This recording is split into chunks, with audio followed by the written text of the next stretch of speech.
Praise the Lord. സ്നേഹമുള്ളവരെ, ജെറമിയ 31:3 കർത്താവ് ജെറമിയ പ്രവാചകനിലൂടെ അരുളി ചെയ്യുന്നു, എനിക്ക് നിന്നോടുള്ള സ്നേഹം അനന്തമാണ്, നിന്നോടുള്ള വിശ്വസ്തത അചഞ്ചലവും. യെശയ്യാ 54:10 മലകൾ അകന്നു പോയേക്കാം, കുന്നുകൾ മാറ്റപ്പെടാം, എന്നാൽ എൻ്റെ അചഞ്ചലമായ സ്നേഹം നിന്നെ പിരിയുകയില്ല. കർത്താവിന് നമ്മോടുള്ള സ്നേഹം അനന്തമാണ്, അചഞ്ചലവുമാണ്.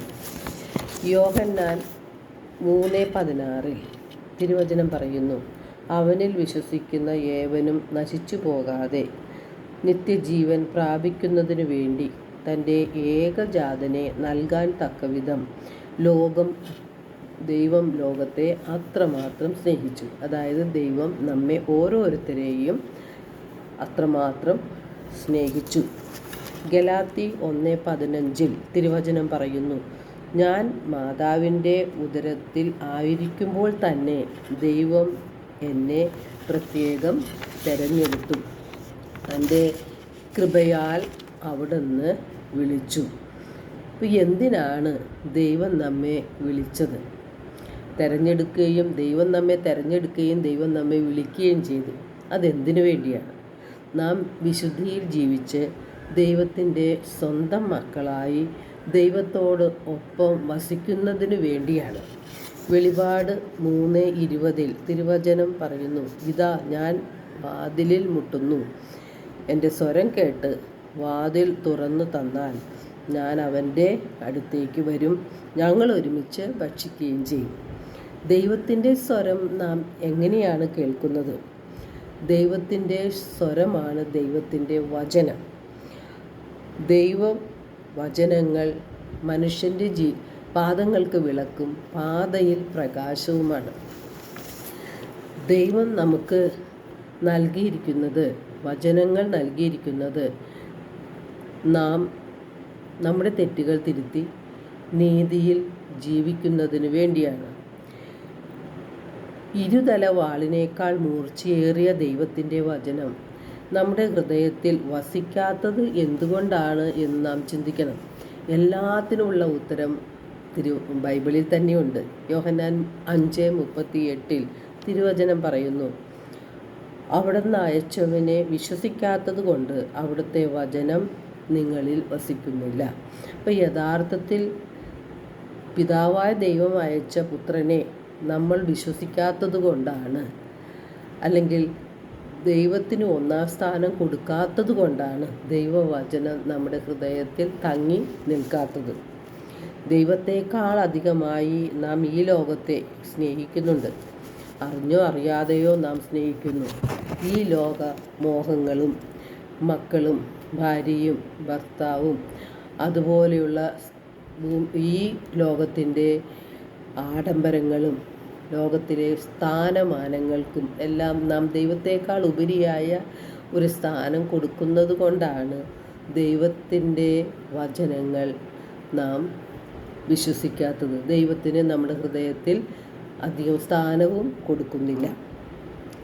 ദൈവത്തെക്കാൾ അധികമായിട്ട് നാം ഈ ലോക വസ്തുക്കൾക്ക് അല്ലെങ്കിൽ വ്യക്തികൾക്ക് സ്ഥാനം കൊടുക്കുമ്പോൾ ഒന്നാമത്തെ പ്രമാണത്തിനെതിരായാണ് നാം പ്രവർത്തിക്കുന്നത് എന്നുകൂടി നാം അറിഞ്ഞിരിക്കണം.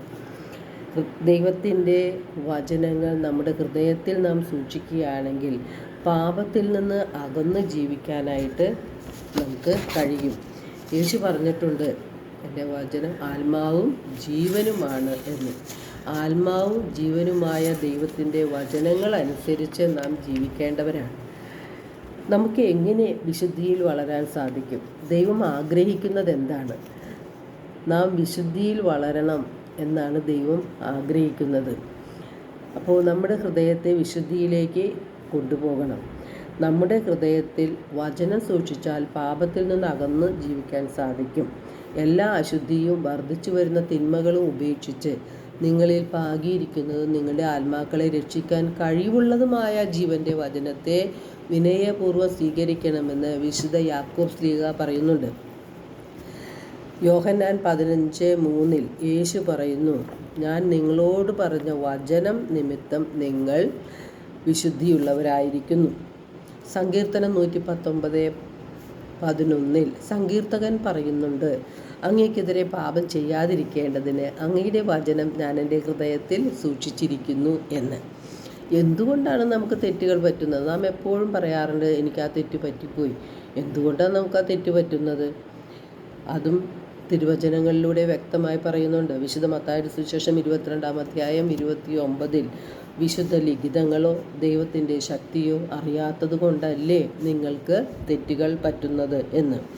വിശുദ്ധ ലിഖിതങ്ങൾ ദൈവവചനമാണ്. അവ ദൈവം തന്നെയാണെന്ന് യോഹന്നാൻ 1:1 പറയുന്നുണ്ട്. ആദിയിൽ വചനമുണ്ടായിരുന്നു, വചനം ദൈവത്തോടു കൂടെ ആയിരുന്നു, വചനം ദൈവമായിരുന്നു. അപ്പോൾ ദൈവം തന്നെയായ ഈ വചനങ്ങൾ നമുക്ക് അറിയാത്തത് കൊണ്ടാണ് നാം തെറ്റിലും പ്രലോഭനങ്ങളിലും വീണു പോകുന്നത്. നമ്മുടെ നാവിനെ നിയന്ത്രിക്കാതെ നാം ഇങ്ങനെ വായിൽ തോന്നുന്നത് പോലെയെല്ലാം സംസാരിച്ച് മറ്റുള്ളവരെ മുറിപ്പെടുത്തുന്നതും അതുകൊണ്ട് തന്നെയാണ്. പല സ്ഥലങ്ങളിലും നിശബ്ദതയും മറ്റുള്ളവരെ അംഗീകരിക്കുകയും ചെയ്യേണ്ടത് ഓരോ വ്യക്തിയുടെയും കടമയാണ്. അല്ലാതെ തോന്നുന്നതെല്ലാം വിളിച്ചു പറഞ്ഞുകൊണ്ട് മറ്റുള്ളവരെ വാക്കുകളാൽ വേദനിപ്പിക്കുന്നത് ശരിയല്ല. നാം ദൈവത്തെ സ്തുതിക്കുന്ന അതേ നാവ് കൊണ്ട് തന്നെ നമ്മുടെ സഹോദരങ്ങളെ നാം മുറിപ്പെടുത്തുന്നു. അപ്പോൾ ഒരേ അരുവിയിൽ നിന്ന് ശാപവും സ്തുതിയും വരുന്നത് ശരിയല്ല എന്ന് നാം മനസ്സിലാക്കിയിരിക്കണം. എല്ലാവർക്കും ഒരു നല്ല ദിനം ആശംസിക്കുന്നു. ദൈവം നമ്മെ ഓരോരുത്തരെയും സമൃദ്ധമായി അനുഗ്രഹിക്കട്ടെ.